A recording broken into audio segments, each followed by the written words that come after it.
Peri engineering, arts and science, pharmacy, nursing மற்றும் physiotherapy கல்லூரிகள் சென்னை இந்தியாவில் சிறந்த உள்கட்டமைப்பு கொண்ட கல்லூரிகளில் ஒன்று. 100% வேலை வாய்ப்பினை உறுதி செய்யும் சாதனை. ஆயிரக்கணக்கான பிற கல்லூரி மாணவர்களுக்கும் வேலை தந்த பெருமை. பெரி, எங்கள் கண்களில் உங்கள் கனவுகள்.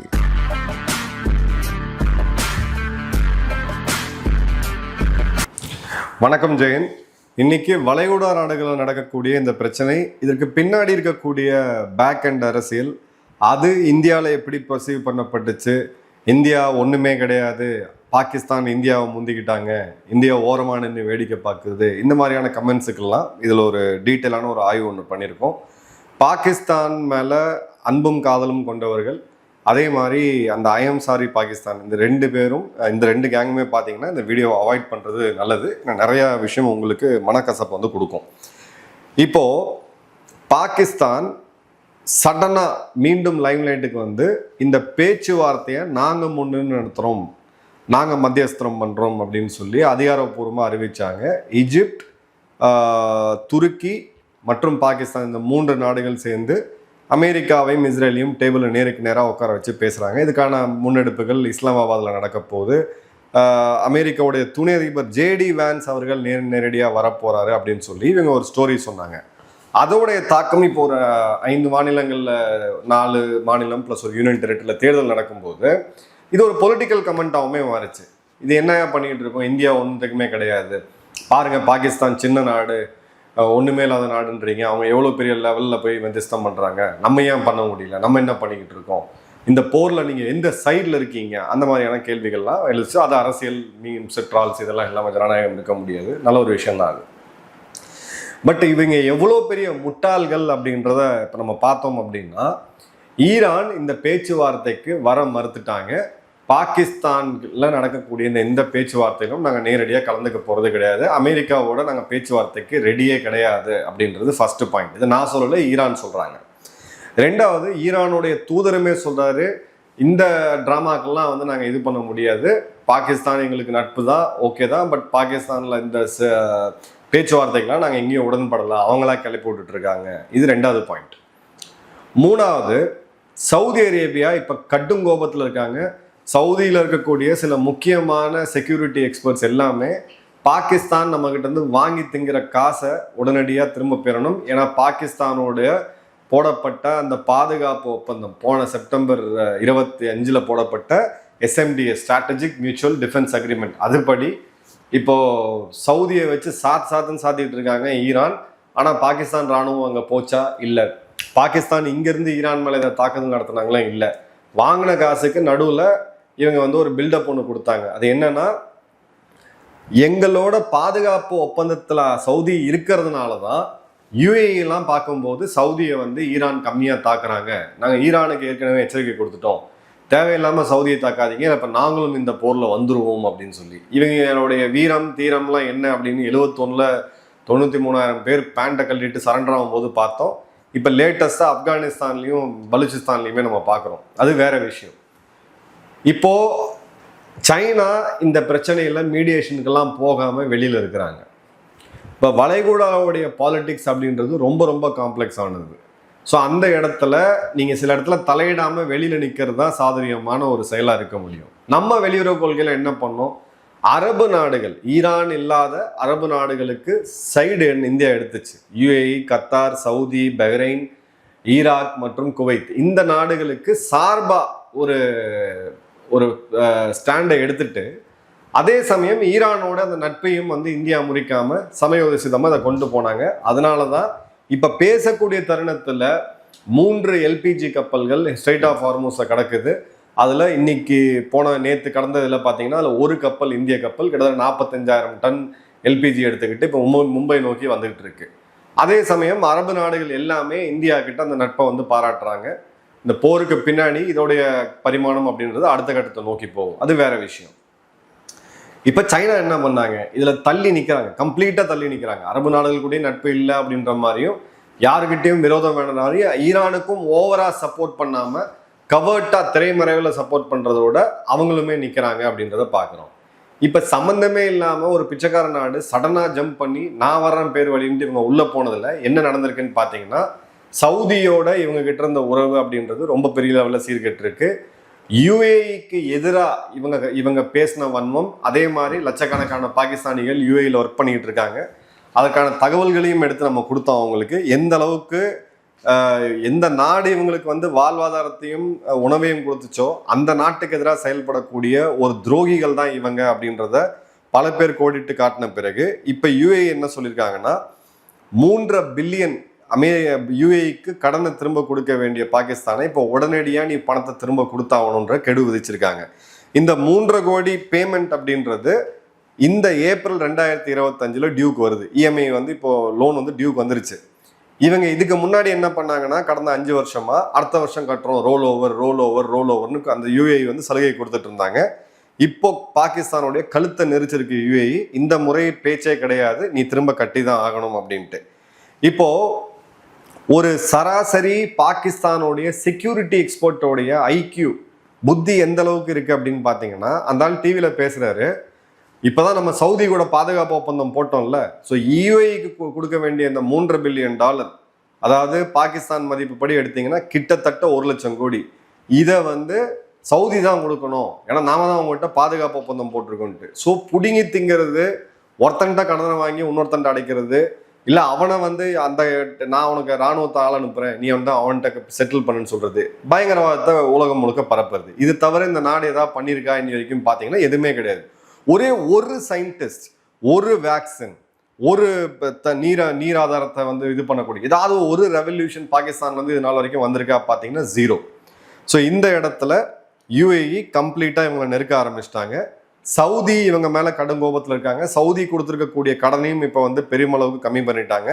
இன்னொரு பக்கம் சைனாவுடைய வெளியுறவுத்துறை அமைச்சர் வாங்கி அவர்கள் இவர்களுடைய வெளியுறவுத்துறை அமைச்சர் சந்திக்கும் போது அந்த பாடி லாங்குவேஜ்ல அப்பட்டமா தெரியுது, அந்த முறைச்சு நீங்க என்னதான்டா பண்ணிட்டு இருக்கீங்கன்றதும். சீபக்கோட 24 சைனா பாகிஸ்தான் எக்கனாமிக் காரிடருடைய ஒரு 26 ப்ராஜெக்டுக்கு ஃபண்டிங்கே டோட்டலா நிறுத்திருக்கிறாங்க இப்ப சைனா தரப்புல இருந்து. இதுக்கு மேல போய் அங்க காசை போடக்கூடாது அப்படின்ட்டு. இப்போ இவங்களுடைய இன்டர்னல் ப்ரெஷர் எந்த அளவுக்கு இருக்கு அப்படின்னு பாத்தீங்கன்னா 400ல இருந்து 450 ரூபாய்க்கு போயிருச்சு பெட்ரோல் டீசல்.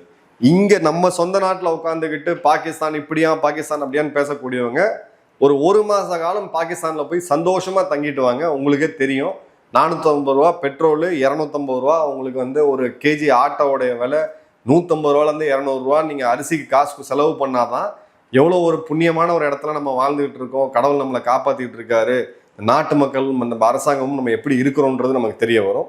ஸோ மோசமான ஒரு ப்ரெஷர்ல அவங்க இருக்கிறாங்க. ஏன்னா ஐஎம்எஃப்ட வாங்கின கடன் படி இப்போ பெட்ரோல் டீசலுக்கும் நீங்கள் சப்சிடி கொடுக்க முடியாது, ஏன்னா ஐஎம்எஃப் காரன் கடன் கொடுத்தவன் அங்கே நிற்கிறான். ஸோ கிளியர் கட்டாக இவங்களுடைய எனர்ஜி காஸ்ட்டு, இன்ஃப்ளேஷன் மற்றும் பார்த்தீங்கன்னா எக்ஸ்டர்னல் ஃபினான்சிங், இது எல்லாமே இப்போ கம்ப்ளீட்டாக கொலாப்ஸ் ஆகுது அப்படின்றத பார்க்குறோம்.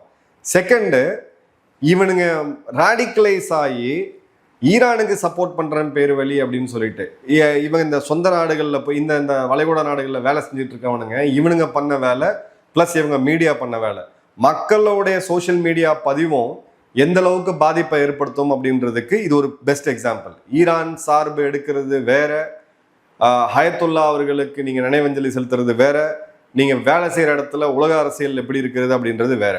ஒரு பெஸ்ட் எக்ஸாம்பிள் என்னன்னா, இவங்களுடைய மிக முக்கியமான வருமானம் வெளியில இருந்து உள்ள வர்றது அப்படின்றது அவங்க மக்கள் லேபரா டிரைவரா போய் அந்த இடங்கள்லாம் கஷ்டப்பட்டு வேலை செஞ்சு வீட்டுக்கு திரும்ப அனுப்பக்கூடிய பணம்.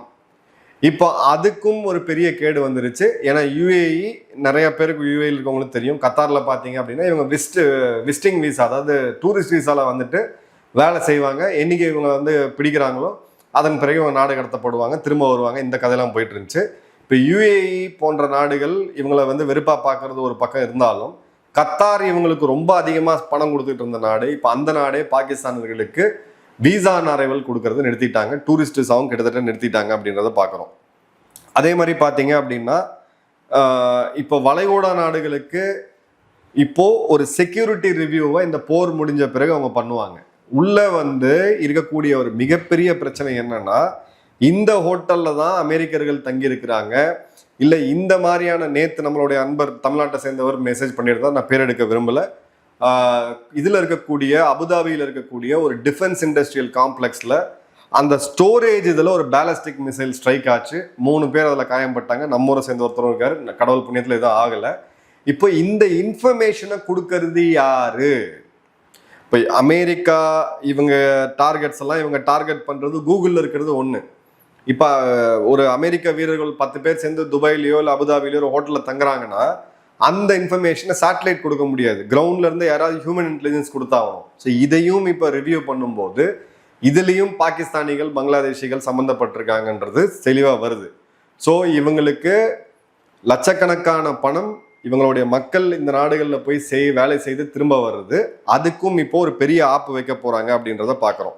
அதே மாதிரி பார்த்தீங்க அப்படின்னா பாகிஸ்தான் வந்து சைனாவையும் எப்படியாவது மேனேஜ் பண்ணி ஆப்கானிஸ்தானை ஒரு பக்கம் வச்சு சாத்திட்டு அவங்கள வந்து சாத்துறதுக்கு அமெரிக்காட்ட காசு வாங்கலாம் அப்படின்னு பண்ணும்பொழுது இப்போ பீஜிங்கில் இருக்கக்கூடிய ஒரு முக்கியமான தூதரக லெவல் அதிகாரி இவங்க 2 பேரையும் பிடிச்சி கைகோக்க வச்சிருக்காரு, இனிமேல் சண்டை போடாதீங்கன்ட்டு. ஏன்னா ஆப்கானிஸ்தான்லையும் சைனாவோட இன்வெஸ்ட்மெண்ட்ஸ் இப்போ கிட்டத்தட்ட காலி ஆயிருச்சு, சீபக்லேயும் காலி ஆயிருச்சு. அப்படின்ற போது இனி ஆப்கானிஸ்தானை நீ கை வைக்க கூடாது அப்படின்ற அந்த மறைமுகமான பேச்சுவார்த்தை சைனா நடத்திருக்கு. ஆனா இவங்க என்ன வேணா பண்ணுவாங்கன்றதுக்கு ஒரு பெஸ்ட் எக்ஸாம்பிள் என்னன்னா, அமெரிக்காவுடைய ஒரு முன்னாள் பாதுகாப்புத்துறையிலிருந்து ஒரு முன்னாள் சீனியர் அதிகாரி சொன்னது CNN ஊடகத்துல, ஈரான் பாகிஸ்தானுடைய மத்தியஸ்தை ஏன் மறுத்தாங்க, குறிப்பா இஸ்லாமாபாத் வர்றதுக்கு அவங்க மறுத்ததுக்கான காரணம் அசீம் முனீர் அமெரிக்காவுடைய உளவுத்துறையான CIA காசு வாங்கிட்டு உள்ள வரக்கூடிய ஈரானோட அமைச்சர்களையும் அதிகாரிகளையும் போட்டு தள்ளுறதுக்கு ஒரு பிளான் பண்ணாங்க, அதனாலதான் இவங்க வரல. இதை நான் சொல்லல, அமெரிக்காவுடைய ஒரு முன்னாள் உயரதிகாரி சொல்றாரு. இந்த அளவுக்கு தான் இவங்க நம்பிக்கை தன்மை இருக்கு. இதை சென்ஸ் பண்ண ஈரான் வந்து பாத்தீங்க அப்படின்னா இஸ்லாமாபாத் போறதை தவிர்த்துட்டாங்க. பாகிஸ்தான் மூலியமா எந்த மத்தியஸ்தமும் நாங்க பேச மாட்டோம் அப்படின்றத உறுதிபூர்வமா தீர்க்கமா இப்ப அறிவிச்சிருக்காங்க அப்படின்றத பாக்குறோம். அப்ப காசு கொடுத்தா இஸ்லாமிய நாடு சகோதரன் கிடையாது, சொந்த நாட்டு மக்களையும் நீ விப்ப, உங்களுடைய ஷியா பிரிவு இஸ்லாமியர்களையும் நீ கொல்லுவ, பலுச்சியில் இருக்கக்கூடிய இஸ்லாமியர்களையும் நீ கொல்லுவ, தேவைப்பட்டா கூட இருக்கக்கூடிய நாட்டையும் நீ காட்டி கொடுப்ப அப்படின்றதான் பாகிஸ்தானுடைய உண்மை முகமா தெரியுது. இப்போ பாகிஸ்தானுடைய சமூக ஊடகங்கள்ல அவங்களுடைய ஒரு மிக முக்கியமான பதிவு வைரல் ஆச்சு. இந்தியா உன்னை வந்து தலால்னு கூப்பிடுது, பாகிஸ்தானை புரோக்கர் நாடுன்னு கூப்பிடுது, UAE நீ கொடுத்த கடனை மரியாதையா திரும்ப கூடுறான்னு சொல்லி இப்ப கெடு விதிச்சிட்டாங்க, சவுதி அரேபியா உன் மேல கோபமா இருக்கு, ஈரான் உன்னை நம்பல, ஆப்கானிஸ்தான் உனக்கு முழு எதிரியா மாறி இருக்கு, சொந்த நாட்டில் டீசல் பெட்ரோல் 350 ரூபா 400 ரூபாயை தாண்டி போயிட்டு இருக்கு, உணவு தட்டுப்பாடு வந்துருச்சு, பல இடங்கள்ல பெட்ரோல் டீசல் இல்லை, நீங்க என்னத்ததா அப்படின்னு சொல்லி ஒரு பதிவை போட்டிருக்காங்க. இது இப்ப பாத்தீங்க அப்படின்னா பாகிஸ்தான்ல மிகப்பெரிய ஒரு வைரலா போயிட்டு இருக்கு. ஸோ இப்போ கிளியர் கட்டா ஒரு டேஞ்சரஸான சுச்சுவேஷன் வந்திருக்கு அப்படின்றத பாக்குறோம். ஏன்னா ஈரானுக்கு எதிராக பாகிஸ்தான் போனாங்க, சவுதி என்ன காப்பாற்றணும்னு சொல்லி ராணுவத்தை அனுப்பிச்சாங்க அப்படின்னா ஈரானுடைய தாக்குதல் எந்த அளவுக்கு இருக்கும் அப்படின்றத இப்போ நம்ம அரபு வளைகுடா நாடுகள் எல்லாத்துலேயுமே பார்த்தோம். இத்தனைக்கும் பெஸ்ட்டாக தான் அமெரிக்கன் ஏர் டிஃபென்ஸ் வச்சுட்டு இருக்கக்கூடிய நாடுகள்லேயே ஒரு 10-15 பேலஸ்டிக் மிசைல்ஸ் தாக்கத்தை ஏற்படுத்தியிருக்கு. சைனாவுடைய டாய்ஸை வாங்கி வச்சுட்டு இருக்கக்கூடிய இவனுங்க வந்து நாளைக்கு இவங்க தாக்குனாங்க அப்படின்னா ஈரானுடைய ஏவுகணை இஸ்லாமாபாத்ல ஆரம்பிச்சு இந்தியாவுக்கு அருகில் இருக்கக்கூடிய லாகூர்ல கூட வந்து தாக்கல் நடத்தும். ஸோ அந்த இடத்துல இவங்க சிக்கிக்க கூடாது அப்படின்னு பாக்குறாங்க. அதே சமயம் அமெரிக்காவுடைய ஒரு மிக முக்கியமான முன்னாள் CIA அதிகாரி ஒரு பேட்டியில் என்ன சொல்லியிருந்தாருன்னா, பாகிஸ்தான் ISIக்கு 2 முகம் இருக்கு, 2 பிரிவு, அது ஒரு உளவுத்துறை கிடையாது. ஒன்னு அமெரிக்கா கிட்ட காசு வாங்கிக்கிட்டு என்ன வேணாலும் அமெரிக்காவுக்காக செய்யக்கூடிய ஒரு மிருகமா ஒரு பக்கம் ISI இருக்கு. இன்னொன்னு ஒரு மாதிரி ரிலீஜியஸ் ஃபெனாட்டிக்ஸா ஒரு மதவாதத்துல ரொம்ப ஊழி போய் அமெரிக்காவுக்கு எதிராக என்னென்னலாம் வேலை செய்ய முடியுமோ அந்த வேலையை முதுகுல குத்துற வேலையை அவங்க செய்வாங்க அப்படின்றதா. ஸோ அமெரிக்காவுமே பார்த்தீங்க அப்படின்னா இப்போ பெரிய அளவுக்கான அந்த இதை கொடுக்கல. இவங்களை நம்பி பாகிஸ்தானுக்கு ஹெல்ப் பண்ணணும்னு சொல்லி ஈரான் ஒரு 20 கப்பலை பாஸ் பண்ண அனுப்பிச்சாங்க. அதில் பார்த்தீங்க அப்படின்னா பாகிஸ்தான் கொடியை போட்டு ஒரு 12 கப்பல் வந்து அமெரிக்காவுக்கு எண்ணெய் எடுத்துகிட்டு போகும்போது நம்ம பார்த்தோம். அமெரிக்காவுடைய வர்த்தகத்தை செய்யக்கூடிய ஒரு இதில் பார்த்தோம். அப்பயே இவங்க வந்து கடுப்பானாங்க. இப்போது தன்னை வந்து ஒரு பெரிய ஒரு ஸ்ட்ராட்டஜிக் பிஸ்தாவாக ப்ரொஜெக்ட் பண்ணக்கூடிய பாகிஸ்தான் அவசரப்பட்டு டாக்டிக்கலாக நாங்கள் இந்தியாவை வீழ்த்திடுவோம் அப்படின்னு சொல்லி ஒரு பெரிய ஒரு முடிவு எடுத்து இப்போ உள்ளே போய் சிக்கியிருக்காங்க. சவுதி இவங்களுக்கு நட்பு நாடு அப்படின்றது இனிமேல் சொல்ல முடியாது. இவங்களை நம்பி இனிமேல் சவுதி எதுவும் பண்ண மாட்டாங்க, காசை இனிமேல் கொடுக்க போகிறது கிடையாது. UAE கிட்டத்தட்ட நீ போது ராஜா உனக்கு காசு கொடுத்ததலான்றதை நிறுத்திட்டாங்க. கத்தார் இவங்களை உள்ளே வரமாட்டேன்னு சொல்லி இப்போ இது பண்ணிட்டு இருக்காங்க. ஈரான் இவங்க வந்து துரோகிகள், இவங்களை நம்பி நாங்கள் இஸ்லாமாபாத் போக மாட்டோம் அப்படின்னு சொல்லியிருக்காங்க. ஆப்கானிஸ்தான் இவங்களை ஒரு முழு எதிரியா ஜிகாதே டிக்ளேர் பண்ணியிருக்கிறாங்க. இந்தியா இவங்களுக்கு வந்து எப்பயுமே எதிரி தான். இப்போ பலுச்சிஸ்தான் இன்சர்ஜென்சி ஒரு பக்கம், கைபர் பக்துன்குவா இன்சர்ஜென்சி ஒரு பக்கம், ஷியா பிரிவு இஸ்லாமியர்களுடைய கோபம் அவங்க மேல இருக்கக்கூடியது.